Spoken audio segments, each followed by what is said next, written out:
Sawubona Perfect TV igama nguShepata kaManqele. Konakele manje ngiphethe la inkosi eMaskandi Igcokama umthandeni. Sifostile la ekhaya. Bathi celebrate yona le ngoma edlala ngemuva. Kwakithi Manqele uyazi sikumukela Perfect TV. Sibona mfethu kunjani? Kuyaphileka bafo. Bathi hayi into yengane nawo bathi baphumile baqhamuka emkhanya kude kuphela. South Africa yonke. Baphume zonke inkala abantu. Ivele into seyambe kuyikhona lokho ukukhombisa iNingizimu Afrika ukuthi mina bafethu ngine support nginabalandeli abaningi kangakanani futhi uma ngathiwa ngiyabalekelela ngokuvota bengayekwenza lo mcimbi la Emdletsheni ngivote nginikela yonke indawo kuthiwa nginominate kuyona kodwa ngenxa ukuthi ngifuna ukuyibona amandla ami kangakanani ingakho nginika abalandeli emathubeni endaweni abavota kuzona ukuthi abavote bengivotele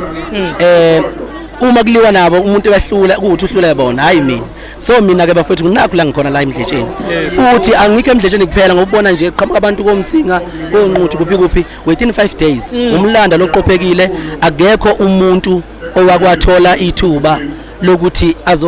azokuthiwa ngabantu abangaka esaphila emhlabeni abantu bafike sefile engasenalo ithuba lokuthi abe nomlomo okuyibongela athi ngiyabonga Ningizimu Afrika so mina ngibe nomlomo ukuzibongela kubantu ngisaphila angifile nakho Emdletsheni ngisazophuma ngiyobajabulisa abantu eindaweni zonke jikelele abahlala khona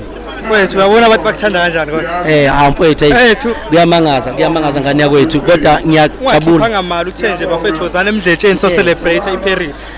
ngifuna ukucacisa ke lokho kune poster ebikhombisa ukuthi ekhombisa ukuthi nabantu nangisho uthi irengene yambona ekhombisa ukuthi nabafethu abakhona lapha akuyona ifestival le ufuna ukucacisa lokho la bengizenzela nje itiyanyana lokuthi ake ngiyojabula ngasekhaya nomndeni wami bengazi umndeni wami ungaka uyabona so masungaka umndeni kulungileke so afforda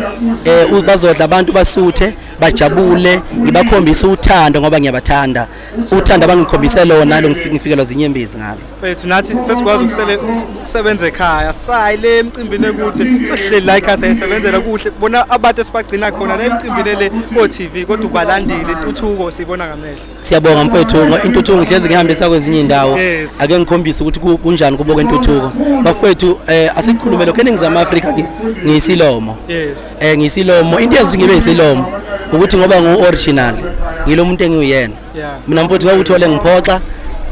kuphela mase ngicasukile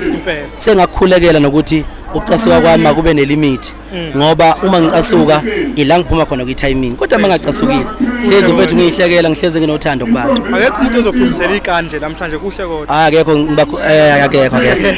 ngisho ngafika bonke phela kuvulelekile ngisho ngafika bani ethi uyafika uzofika abantu bemambukela sengikhozile abantu bami laba Igcokama Manqele uyazi umhlophe asibonge mfethu isikhathi sakhe nathi iPerfect TV ngani yakwethu siyabonga